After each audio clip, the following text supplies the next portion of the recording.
Menteri Koperasi yang juga mantan Menkominfo Budi Aris Setiadi menolak berkomentar soal kasus judi online yang menjadi polemik. Saat ditanya usai rapat di gedung parlemen, Budi Aris hanya bersedia menjawab soal program koperasi Merah Putih. Koperasi, Kelurahan Merah Putih. Ya. Sesuai jadwal, Pak.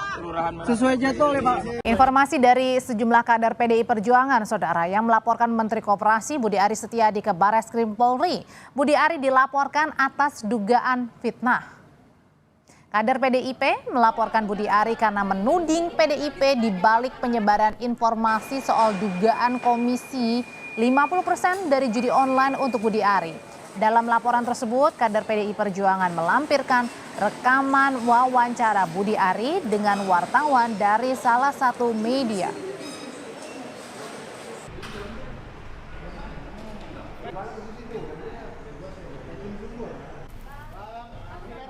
Ini ke Barreskrim. Jadi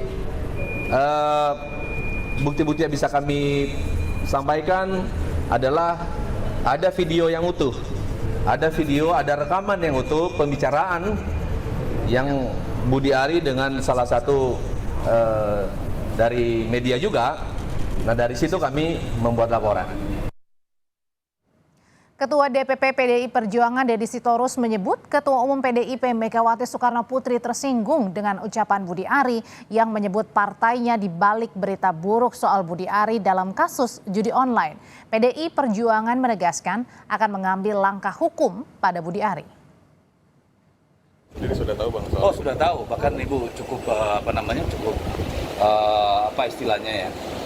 cukup tersinggung dengan ucapan itu karena PDI Perjuangan itu kan institusi bukan orang per orang, dan si Budi Aris kan langsung menyebutkan PDIP gitu kan.